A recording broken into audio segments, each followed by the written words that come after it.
pessoal, mais uma aula aí de termodinâmica 1 no canal Peste Mecânica.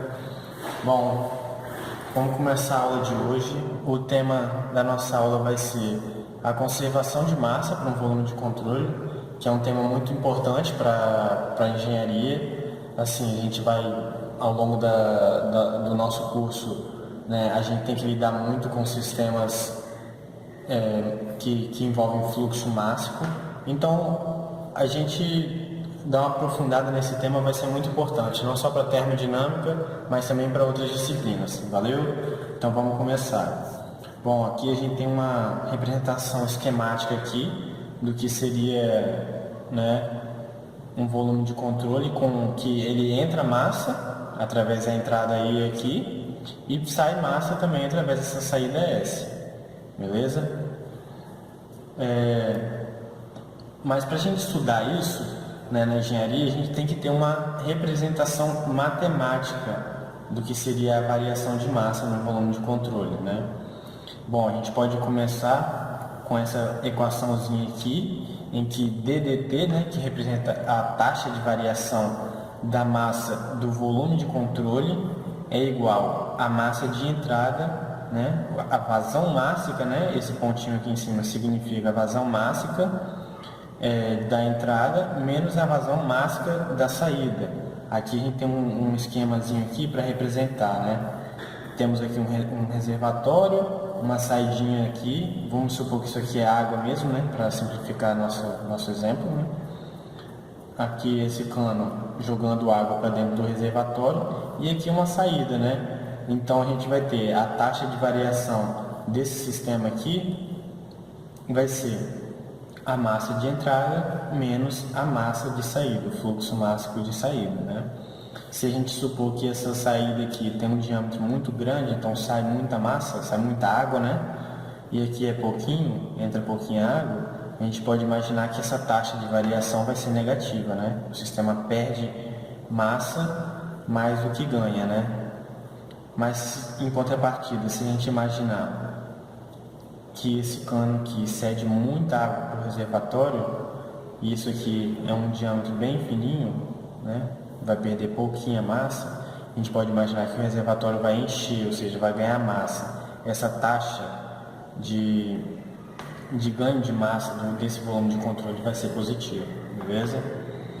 E também a gente pode pensar de uma maneira mais geral, que o somatório das massas que entram do fluxo mássico, né, de entrada, menos o somatório do fluxo mássico da saída, vai ser a taxa de variação de massa desse sistema de controle, do volume de controle, né? Aqui a gente pode imaginar aqui, ó, duas entradas, uma entrada aqui e uma entrada aqui, uma saída aqui e uma saída aqui. A gente vai seguir a mesma ideia dali de cima, né? Só vamos aplicar o somatório. Então, as massas que entram menos as massas que saem vão representar a taxa do nosso volume de controle. Um conceito que é muito importante para a gente na engenharia, na termodinâmica e outras disciplinas também, é o conceito do regime permanente, que ele facilita o nosso estudo, né? O regime permanente, como a gente sabe, as propriedades do nosso volume de controle elas não vão se alterar no tempo, então a gente consegue chegar numa simplificação daquela equaçãozinha que a gente tinha anteriormente, né? Porque como a variação de massa do volume de controle ela não varia no tempo, então vai ser igual a zero, então você vai ter que a massa que entra, o volume mássico, a vazão mássica de entrada vai ser igual à vazão mássica de saída. Então o que entra no seu sistema, logicamente vai sair do seu sistema. E de uma maneira mais formal, a gente pode ver aqui que a somatória do fluxo mássico de entrada é igual ao fluxo mássico de saída, né? Para a gente imaginar assim, um sistema que tem vários pontos de ganho de massa e vários pontos de perda de massa. Continuando a explorar os conceitos, aqui a gente tem um exemplo de um tubo escoando fluido. Para simplificar, a gente vai dizer que esse fluido é água, né? E esse fluido ele tem uma velocidade U, e aqui na boca do tubo você percebe que ele tem uma área, né? A saída, né? O ponto de saída. nos é introduzido então o conceito de vazão volumétrica, que é o que? A variação de volume pelo tempo. Né? Essa vazão volumétrica ela tem a unidade de metro cúbico por segundo, e a gente pode reparar aqui que quando a gente multiplica a velocidade desse fluido com a área que ele está escapando, né? está ou entrando, né? ou saindo do sistema, a gente vai chegar no conceito da vazão volumétrica, porque a velocidade a gente tem a unidade de metro por segundo e a área a gente tem a unidade de metro quadrado. Então a gente vai chegar na mesma unidade ali da vazão volumétrica, metro cúbico por segundo. Logo, né, a gente vai concluir que a vazão volumétrica a gente pode expressar através da velocidade do fluido de escoamento multiplicado pela área do ponto do local que ele está sendo escoado. Mas se a gente pensar de maneira semelhante, também vai valer para a massa, né? Porque a gente vê que esse M com pontinho em cima representa a vazão mássica, né? O quanto de massa que está variando no tempo, né? Então a gente pode perceber que ela tem a unidade de quilograma por segundo, né? E como que a gente vai fazer para chegar nessa unidade de quilograma por segundo? Bom, se a gente observar aqui, a gente multiplicando o ρ, que é a densidade, multiplicando com a vazão volumétrica, a gente vai chegar na mesma unidade. Ó. O ρ, que tem a unidade de quilograma por metro cúbico, né, massa por volume, multiplicado pela vazão volumétrica da unidade de metro cúbico por segundo. Aqui a gente cancela e chega a unidade de quilograma por segundo. Então a gente conclui que a vazão mássica é igual à densidade do fluido, né, que você está escapando, sendo água, óleo, gás, como, sei lá, hidrocarbonetos, mas vamos pensar na água, né? A densidade desse fluido multiplicado pela vazão volumétrica. Ou, como a vazão volumétrica a gente já discutiu ali em cima, que ela pode ser expressa pela velocidade multiplicado pela área, né? Então a gente vai conseguir expressar também a vazão mássica através da velocidade, da área e da densidade, beleza? São conceitos aí importantes que vai ajudar a gente bastante para resolver alguns exercícios. Bom, aqui a gente pode chegar no conceito mais formal ainda do que seria a vazão mássica, né? Mas esse conceito é só para ilustrar para a gente não vai aplicar ele. E o que acontece? Nas simplificações que a gente faz, a gente considera que esse fluido que está correndo aqui dentro, ele está obedecendo esse perfil de velocidade, que é um perfil de velocidade retangular. Então, o que atravessa essa área aqui vai ser sempre igual, todos os pontos vão ter a mesma velocidade, então fica muito fácil de expressar a vazão volumétrica, assim como a gente expressou, né? Que é a velocidade vezes a área. Mas o que pode acontecer é que a gente tenha alguns outros perfis de velocidades que não são tão convencionais assim, como os perfis triangulares, perfis parabólicos. Então, cada ponto dessa área aqui que vai vazar, que vai sair o fluido, né? Esses pontos eles têm diferentes velocidades. Então, não fica tão simples assim para a gente expressar a vazão mássica como a gente fez anteriormente. Aí a gente vai ter que recorrer ao recurso da integral, né? Então, cada ponto dessa área aqui vai ter uma quantidade de massa que passa por ele, né? Então, o somatório desses pontos, a gente consegue chegar na vazão mássica. Mas tudo bem, isso aí é só para ilustrar, a gente não vai ter que usar, né, nos exercícios de termodinâmica 1, por enquanto, só para a gente ter uma noção, beleza?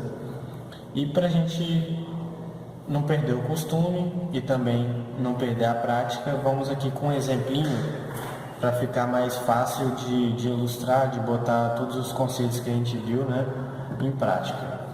Bom, nesse exemplo aqui, a gente tem esse reservatório aqui, ó, nesse ponto 1.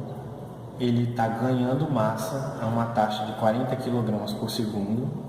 No ponto 3, ele tem uma vazão volumétrica, né, perdendo massa aqui, né, só que ele não diz a quantidade de massa que ele perde. Ele dá esse valor para a gente em questão de volume, né, 0,06 metros cúbicos por segundo.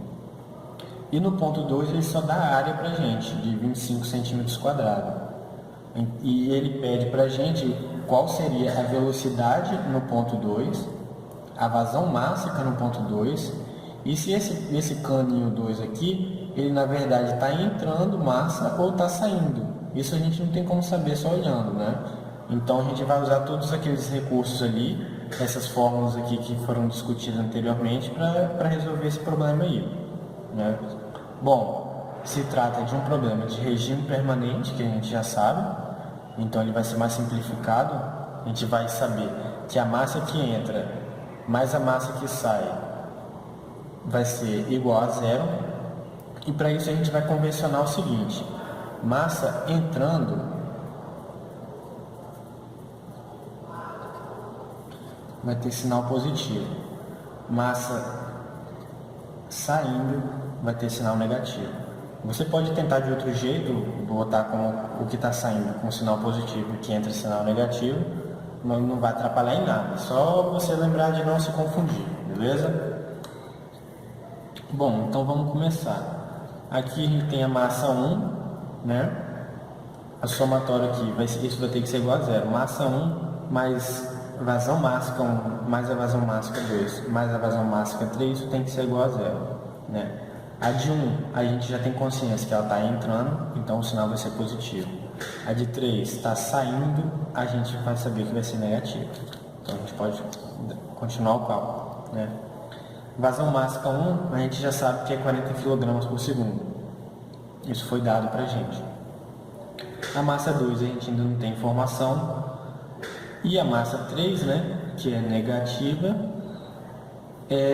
a vazão mássica 3, a gente pode expressar com essa fórmula aqui, ó, ρ vezes a vazão volumétrica. A vazão volumétrica que a gente tem, que é de 0,06 metros por segundo, e o ρ a gente pode aproximar para o ρ da água, né? Vamos supor que esse fluido é água, como não falou nada, a gente já presume que seja água.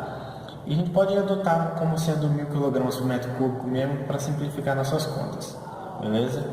Então a gente vai ter aqui 40, né?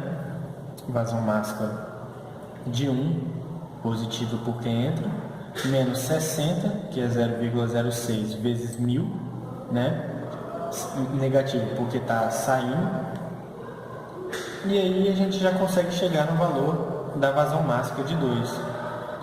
E a gente conclui aqui que é igual a 20 kg por segundo. Como o sinal está positivo, a gente vai saber então que está entrando massa aqui no ponto 2, tá? Está entrando 20 kg de água a cada segundo pelo esse caninho 2 aqui, beleza? E agora, isso aqui a gente já conseguiu entender, né? A vazão mássica. Agora a gente precisa encontrar então a velocidade de entrada nesse cano 2. Como a gente já pode imaginar aqui, né, o valor da massa do fluxo mássico de 2, né, vai ser igual a vazão volumétrica vezes o ρ. O ρ a gente já tem, né, que é da água, e esse valor da vazão mássica a gente também tem. Então a gente pode partir para outra análise, né? A gente vai ter que é 20 kg por segundo dividido por 1000, que é a densidade da água. A área 2 também nos foi dada, né? Então agora só falta determinar a velocidade de entrada do caninho 2, né? Vai ser 20 dividido por 1000, que é a densidade da água, vezes a área do cano, né? A área do cano é 25 centímetros quadrados. A gente faz aqui uma regrinha de 3 para determinar a área 2, né? Esse aqui vai ser o valor da área 2, 25 vezes 10 a menos 4 metros quadrados. Então, quando a gente substitui esse valor nessa equação aqui e substitui a densidade da água, a gente vai conseguir o resultado de 8 metros por segundo. Então, nesse sistema, está tudo resolvido, a vazão máxima de 20 kg por segundo e a velocidade de entrada de 8 metros por segundo. Beleza? Fique atento aí no canal, continua acompanhando o canal, que em breve a gente vai ter mais exercício resolvido de vazão máxima também. Valeu? Até envolvendo energia e outras coisas. Valeu, galera. Até a próxima.